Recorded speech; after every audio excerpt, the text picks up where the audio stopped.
Hello guys, welcome to my channel creative thinkable. So guys, आज मैं आपको math के क्वेश्चंस बताऊंगी जो 5 मोस्ट इंपॉर्टेंट क्वेश्चंस है फॉर ऑल कॉम्पिटिटिव एग्जाम्स के लिए। तो गाइस, वीडियो को लास्ट तक जरूर देखें एंड ये सारे क्वेश्चंस गाइस मोस्ट इंपॉर्टेंट है। तो देखते हैं आज का क्वेश्चन नंबर फर्स्ट।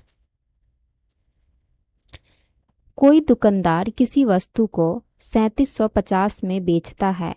यदि वह इस वस्तु को 24% कम में बेचता तब भी उसे 14% का लाभ होता। वस्तु का वास्तविक क्रय मूल्य ज्ञात करें। तो सबसे पहले क्या बोला इन्होंने, किसी वस्तु को 3750 में बेचता है तो क्या होता है, 24% कम में बेचता है तो भी 14% का लाभ होता है। तो सबसे पहले हम क्या करेंगे, जब भी कम हो रहा है तो हम क्या करेंगे, जो 100 है 100 में से माइनस कर लेंगे 24 को, तो कितना हो जाएगा 76। उसी तरीके से ये हो रहा है 14% का लाभ। तो लाभ जब भी होता है तो हम क्या करते हैं, जो ऐड कर लेते हैं। तो 14% का लाभ हो रहा है तो ये हो जाएगा हमारा 114। अब हम क्या करेंगे, 3750 है एंड इसको हम सॉल्व कर लेंगे 76 अपॉन 114। क्योंकि वो क्या करता है, 24% कम में बेचता है तब भी उसे 14% का लाभ होता है। इसी वजह से हम लिखेंगे 76 अपॉन 114। ये कैसे आया गाइस, यहाँ पे हमने 100 में से 24 को लेस किया तो 76 आया है और 100 में प्लस किया है 14 तो 114 आया है। अब इसको हम सॉल्व कर लेंगे, ये आ गया हमारा 2500। तो इसका जो वास्तविक क्रय मूल्य कितना होगा, 2500। तो इसका जो राइट आंसर है option A is the right answer. अब देखते हैं क्वेश्चन नंबर 2। गाइस, आई होप आपको ये समझ आ गया होगा क्वेश्चन। मैंने आपको इसमें सब कुछ डिटेल से बता दिया है गाइस, और ये शॉर्ट ट्रिक है जिससे आप बहुत जल्दी क्वेश्चंस को एग्जाम्स में कर सकते हैं। तो देखते हैं क्वेश्चन नंबर 2। कोई कार 54 किलोमीटर प्रति घंटा की चाल से किसी निश्चित दूरी को 50 मिनट में तय करती है। यदि चाल में 25% की वृद्धि होती है तो कार उस दूरी के 3/4 भाग को कितने समय में तय करेगी। तो गाइस, सबसे पहले ये 54 किलोमीटर प्रति घंटा है और ये जो आंसर है ये मिनट में पूछ रहा है, जो कितने समय में तय करेगी। तो उसके लिए हमें क्या करना पड़ेगा, ये 54 है, 54 को हमें मीटर प्रति घंटा में कन्वर्ट करना पड़ेगा। तो ये 54 है, 54 को 1000 से हम वो करेंगे और 60। तो गाइस, ये हो जाएगा हमारा 900। अब ये हमारा निकल के आ गया है। अब क्या होता है गाइस, दूरी बटे जो क्या होता है, दूरी इजकल टू समय इंटू चाल। तो फॉर्मूला होता है हमारा दूरी का समय इंटू चाल। ठीक है, आई होप आपको समझ आ रहा होगा गाइस। तो समय हमारा कितना दिया हुआ है गाइस, यहाँ पे देखो 50 मिनट दिया हुआ है तो हम लिख लेंगे 50। उसके बाद चाल हमारा कितना हो गया, ये 900 हमने चाल निकाला। ये जो चाल दिया हुआ है तो ये किलोमीटर प्रति घंटा में दिया है तो हमने इसको मीटर प्रति घंटा में निकाल लिया है। तो ये हो जाएगा हमारा, कितना हो जाएगा 900। तो ये कितना हो जाएगा हमारा 45,000। इतना तक गाइस आपको समझ आ गया होगा क्वेश्चन। एंड अब आगे बढ़ते हैं। इसी अब क्या कर रहा है ये, यदि चाल में 25% की वृद्धि होती है। तो गाइस, हमारा जो चाल ये 900 था, माना 900, और इसमें क्या हुआ 25% की वृद्धि हुई है। तो मैंने आपको बताया था जब वृद्धि होता है तो 100 में हम ऐड कर देते हैं। तो 100 में ऐड करेंगे अगर हम 25 को तो 125 हो जाएगा। अब इसको हम दो जीरो से 2 जीरो कट गया, 125 को 9 से करेंगे तो कितना हो जाएगा 1125। एंड उसके बाद क्वेश्चन में क्या बोल रहा है, जो तो कार उस दूरी के 3/4 भाग को कितने समय में तय करेगी। तो ये जो हमारा दूरी जो निकल के आया था गाइस, इस दूरी का यानी कि 45,000 का 3/4 तो कितना हो जाएगा, यानी कि ये आ गया हमारा 33750। और गाइस, हमारा जो नया समय जो आ जाएगा अब, वो हो जाएगा दूरी बटे समय। नया चाल जो हमारा आ जाएगा दूरी बटे समय। तो हमारा दूरी कितना है, 33750, ये हमने निकाला है। एंड समय जो है वो कितना लगेगा, 1125। दूरी बटे यहाँ पे जो समय जो आएगा हमारा नया, ये हमें समय निकालना था, तो यहाँ पे क्या होगा, चाल। ये हो गया हमारा चाल। तो चाल कितना हमारा निकल के आया था गाइस, 1125।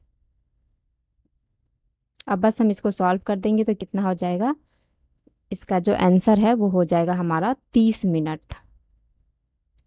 तो इसका जो राइट आंसर हो जाएगा option B is the right answer. Guys इसको सबसे पहले हमने क्वेश्चंस को कैसे किया है, सबसे पहले कोई कार है 54 किलोमीटर प्रति घंटा है, तो इसको हमने मीटर प्रति घंटा में कन्वर्ट कर दिया, तो 54 को 1000 और अपन 100, तो ये हमारा आ गया यहाँ पे। एंड उसके बाद क्या किया इन्होंने, जो 25 दूरी का जो फॉर्मूला होता है वो होता है समय इंटू चाल। तो समय हमारा ये दे रखा है 50, तो 50, और ये जो हमारा चाल जो निकल के आया वो 900 आया, तो ये हो गया हमारा 45,000। एंड उसके बाद इन्होंने क्या किया है, जो 25% की चाल में वृद्धि हुई है, तो ये 900 है, 900 को हम 125% कर देंगे। वो कैसे आया 125, क्योंकि हम 100 में 25 को ऐड करेंगे तो आ गया, तो ये आ गया हमारा 1125। अब इन्होंने क्या बोला है, तो कार उस दूरी के 3/4 भाग को कितने समय में तय करेगी, तो ये हो गया हमारा 45,000, इसका 3/4 हमारा आ जाएगा 33,750। इसी 33,750 को हम 1125 से डिवाइड कर देंगे तो हमारा आ जाएगा 30 मिनट। तो इसका जो राइट आंसर हो जाएगा 30 मिनट। अब देखते हैं क्वेश्चन नंबर 3। किसी वस्तु का विक्रय मूल्य ज्ञात करें यदि इसके 25,500 के अंकित मूल्य पर 15% और 12% के दो क्रमागत छूट दिए जाते हैं। तो गाइज सबसे पहले मैंने आपको क्या बताया था, जब भी अगर छूट दिया जाता है तो हम क्या करते हैं, जैसे ये 100 है, 100 में से कितना का 15% का छूट दिया है, तो हम 15% को लेस कर देंगे, तो कितना हो गया 85। उसके बाद ये परसेंट में है तो हम ऐसे 100 लिख लेंगे। उसके बाद 12% की छूट दी गई है, तो इसको भी हम इस तरीके से लेस कर लेंगे, तो कितना हो जाएगा 80। ये हो गया हमारा 88/100। उसके बाद हमें क्या करना है गाइस, उसके बाद हमें करना है, जैसे कि ये 25,500 है इसका अंकित मूल्य, एंड इस पर उसने दो छूट दिए, एक 85/100 और एक 88/100। अब हमें बस इसी को सॉल्व करना है। अब ये क्या है, 51, 17 और 22, इनको हम आपस में मल्टीप्लाई करेंगे तो ये आएगा 19,074। एंड यही जो है हमारा क्या आ जाएगा, विक्रय मूल्य। तो इसका जो राइट आंसर हो जाएगा option A is the right answer. I hope आपको गाइस समझ आ गया होगा क्वेश्चन। तो बढ़ते हैं आगे अगले क्वेश्चन की ओर। Question number 4। किसी वस्तु के अंकित मूल्य पर 15% की छूट देने के बाद इसे 425 में बेचा गया, यदि छूट नहीं दी जाती है तो 25% लाभ होता।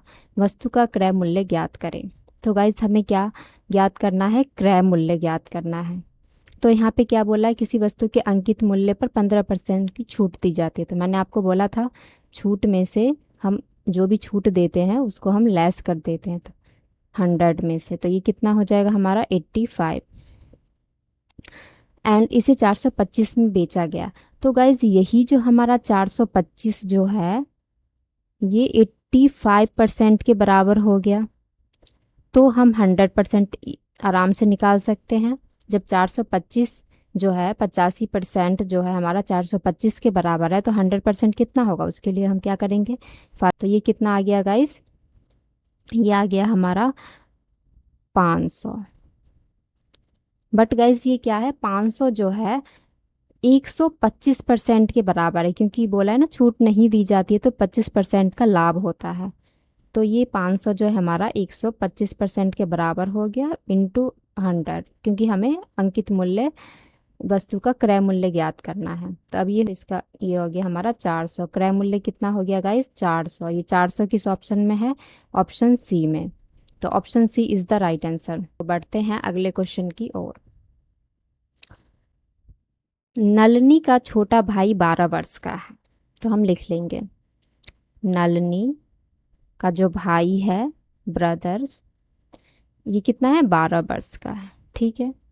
अगर नलिनी और उसके भाई की आयु का अनुपात 7:6 है, इनका जो अनुपात है 7:6 है, तो अब से 6 वर्ष पश्चात उसकी आयु का अनुपात कितना होगा, मतलब उनकी आयु का अनुपात कितना होगा।